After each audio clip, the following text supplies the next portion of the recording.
It's your boy, you on Ezim TV, and we definitely got a warm, warm personality in the building.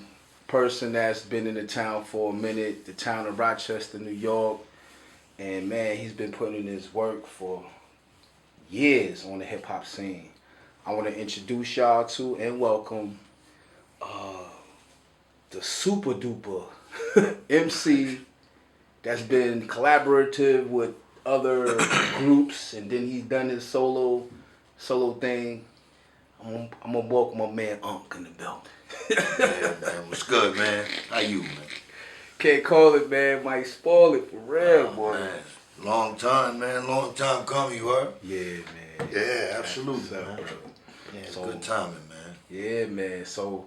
now, throughout the years, you've been part of a legendary group in the town, and you've had different names during the course of your career. Yeah. Do you mind sharing the many names that you've had during the course of Actually, your career? I didn't have too many names, Gotcha. right? I had Rhythm K. Boom. That's the first. You know what I mean? That's the knowledge. Right? Then it went to Riddy Gans. Pretty Gans. Right? Riddy is short for rhythm. You know what I mean? Gotcha. And then everybody called me UnK round the way now, so I just took that, Right. being from the South Side, Right. put that on that, and made that, you know what I mean, what that is. And that took a life of its own. So, You know what I mean? But So that's definitely. what it is. That's who I am, though. You know so definitely the evolution of names comes with the territory. That's why I wanted to ask in terms of, people changing their identity throughout the course of hip hop, because hip hop has so many lanes that you could go through. And of course you see some of our legends going through different routes, with podcasts and so forth. And you've been in actual groups, what I mean, stamped and approved. Would you mind telling some of the, audience, what was the first rap group that you came a part of in terms of, when you was introduced to the hip hop game? Group? Yeah. Well,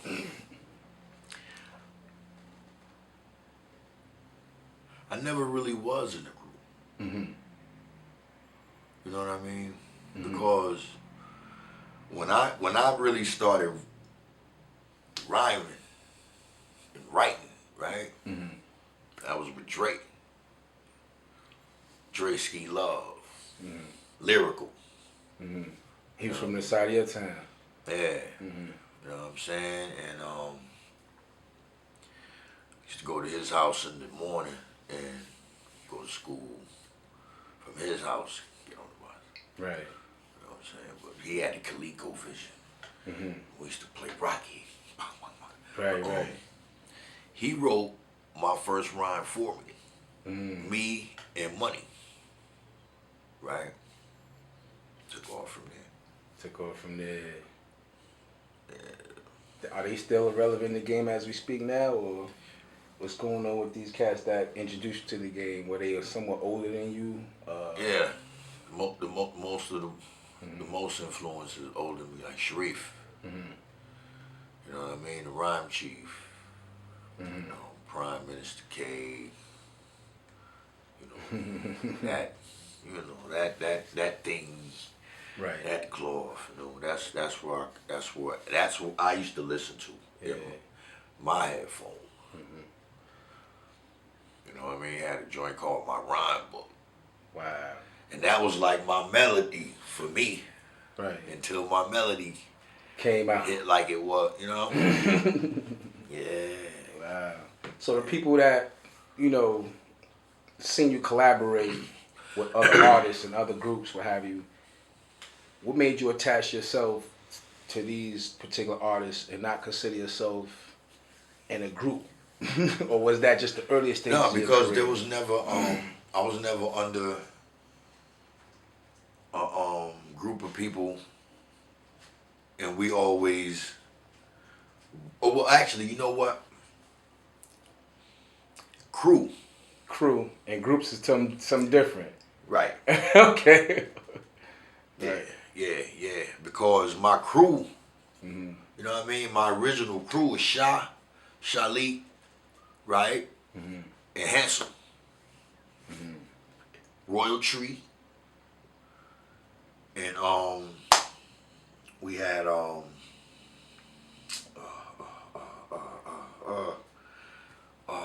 we had one more CRS. Wow. But yeah, me, it used to really, at the end of the day, it would be me, Shalik, and Hansel, which is Leon. Okay. We downtown, Right. battling. Mm-hmm. You know, like there was no prep, no 3, 4 months. Days. Yeah. Knowing Prep. something about your opponent. Yeah, this was not, we see you in the mall with your mama, it's on. Right. And you got to do it. Right. You got to step away from mom for a minute and handle that, because we ain't nobody gonna move. We gonna follow you, gonna taunt you. And you talking about Midtown Plaza days? Yeah. Those Right. Yeah, How many locations in Midtown Plaza? It just didn't matter. You could be right in the middle of the mall, back of the bus stop area where Greyhound is, Yeah. in front of the Midtown Plaza, That's right. getting it in, you know? Or down from Midtown Plaza, right there at the corner at the concourse. Classic. Goes Man. down. First hip hop concert you ever went to in Rochester? Fresh Fest. Wow. And Off top. Know that always. Fresh Fest, and who attended? Who was on the marquee? Oh, man. Who was the most memorable to stand out to you? Dougie Fresh. Dougie Fresh. That boy. That boy. He was nothing like we had ever seen do it like that. Like that. During that time. Well, yeah. Because you know, we had Buff. Mm-hmm. But it was different with Dougie. Buff from the Fat Boys. Fat Boys. Right. Yeah. But Dougie did it differently. First hip hop album you ever bought? Criminal Minded. Criminal Minded. Yeah. KRS-One. Scholar Rock. Yeah. I bought that. Bought that. I bought that with money I took from my mama purse. What song you had on rewind on there? Or was it the whole tape back there? there? Free. Huh? P is free. Yeah, just cause that beat.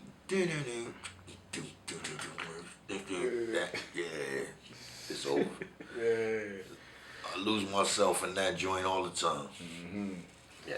So as far as producers in the game, you know, what producers really caught your ear in the town coming up when you first started out? Boss. Somebody named Boss? Yeah. Oh, wow. Marvin Coker. Stayed on Bartlett. SMK. Still was doing it back then.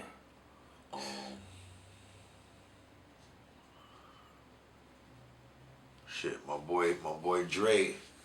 Mm-hmm. Yeah, Dre Stokes. He became a part of I and I, or INF. Wow. Forgot the it's the initials. Him and Toby. Okay. Biggest battle that you was that you weren't a part of that you've witnessed. A battle Battle in the town. that I wasn't a part of. That you wasn't a part of, that you was in the crowd like a fly on the wall, sitting around watching. Hassan and Ice Grill. Oh, you was there for that. Okay, I hosted that one right there. Okay. You was in the building that day. Okay. That was Pretty intense. that was the last one. Got you. Was you there in attendance of the Larry Love and Ooh-Wop?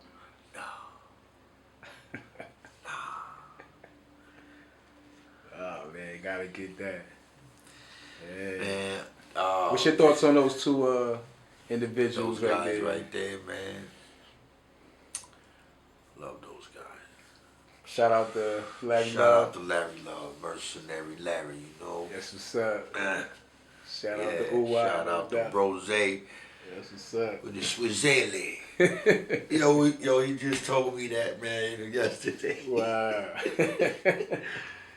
You know what I'm talking about, boy. But it's on the post. Right. You know what I mean? Yeah, shout out to Bro, man. Love him to death. And so 50 years of hip hop is definitely yeah, man. Shout out to Big Bro, man. Big Bro done turned 50. Word, that's fire. He turned 50. I'm right on his ass. Hip-hop. Right on his ass. I'm right on your ass, hip hop. You That's know right. you. Yeah, man.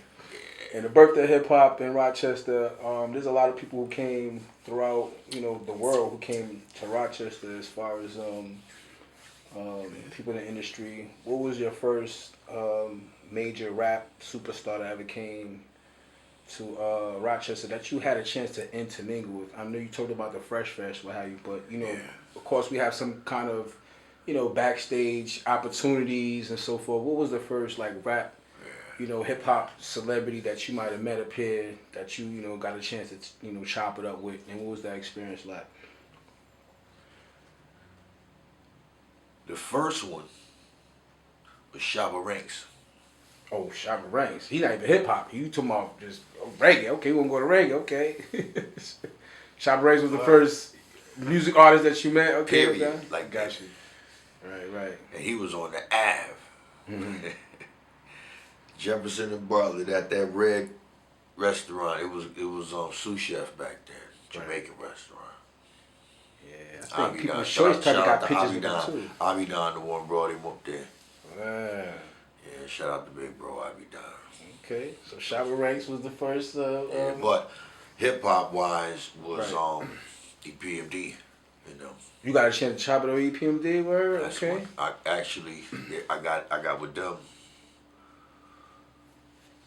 on some other shit, and that's just happened to be something I slid in there while being in the presence of them at the time. Right.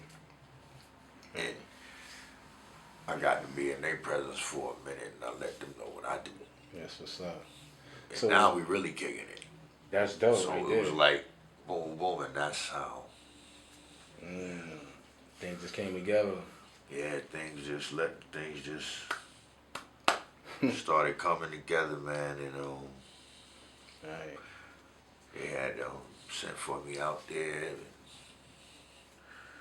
We in the studio, Das. Them boys was little dudes, man. Like I thought them dudes was tall. On the camera, they make them niggas look kind of they real 5'3" little niggas, man. Yeah. So you mean Eric Sherman flew you out to? No. It was in New York. Oh, you was in New York. Okay, man. got you. But they was in Long Island. Oh, word. So I just was in New York, boop, boop. And just they was all in there like, what's good? I got on the Long Island on the train. I got off the train. His people was right at the train to pick me up. Oh, wow. And we went to their crib. So what was the situation? Like you met him somewhere and then he just invited you to come out and chop it up with them in the studio and because I had told him I rhymed. Oh, gosh. I had rhymed for him. That's what I was like, and then that led to that. Remember earlier I was like, and that led to that. That's what that was. You know what I mean? That's how that happened. First time out of Rochester during that time, in terms of chasing your dream, was that when? As far as chasing my dream, yeah. Because other than that, I didn't go nowhere except down south. I was living down there. And how much is that, going on now as opposed to back then? People afraid of leaving their town. I mean, it's good to be locally known in your town, but what's it like? I encourage people to get the hell up out of here. Right. Go somewhere where nobody know you. You know what I mean? Because you the man at the house all day. You got to be able to go somewhere don't nobody know nothing about you. Feel me? Isn't it a lot more easier today for people to somewhat go out of town? But I guess in their mindset, if they're online, they're going out of town. But physically intermingling with somebody is way different from intermingling with somebody online. Yeah, you got to go there. You got to go to these places. You got to. It's different. It's more organic when you're there in it. Right. Whatever it is, as long as you there in it, you feel me? As opposed to talking to somebody and you seeing it in the background. Right. You know, it's different. With 50 years of hip hop, we got a lot of evolution, different dynamics of music being made, and with different sounds, different music that comes along with collaborating. You know, this genre with that genre. Right. What genre did you think rap wouldn't go? I mean, that's a question I wanted to ask. That's a fresh question. What Got you. You know what I'm saying? I got you on that one. Because evolution, I know we older to a degree, but I wanted to know from, you know, a class of people who hears music on a regular basis, you know, and I just wanted to know what's your take on that. I didn't think it would go to where the Migos took it. And it's, when I say that, what I mean is the way they rhyme. The rhyme pattern, wow. Yeah, their cadence and their rhyme patterns. It was basic shit. Yeah. Right? Just a whole lot of staccato type of delivery. You know, they made it work. Right. Obviously. You know what I mean? Shout out to them. Yeah. Word. Did you have to buy into it after a while? Was it something that made you say, let me see what somebody else is listening to like it? No. Let me see what... Because I was always hip to people from the South anyway. You know what I mean? But at first when I heard it, I was laughing. Right. You know what it remind me of? I ain't gonna hold you now. Laughing, It remind me of Silk the Shocker, his off and on flow pattern. Kind of like, that's what it kind of remind me of. Or it was just so off, you know, offbeat, on beat and stuff. You know? That's what it was. It was the off and on shit. You know, but the way they filled up enough words to hold you. You know, but he wasn't used to that shit and it just sounded funny. And all that shit in the back, you know what I mean, yelling the shit in the background. Yeah. But at the end of the day, he was hitting them shits in the right spot to make that meal pop like it did. Right. Yeah. I think ad-libs is definitely a big key in the game. Yeah. You know, one of my favorite ad-lib kings is Jim Jones. What's your take on Jim Jones battling your boy Push? He came back fighting with some. I mean, you know. I'll tell you this though. Jim Penn better than it ever was though. Okay. I'll tell you that. Right. You know what I mean? I give him that. His pen better than it ever was. And to me, it should just sound doper to me. Then Pusha T.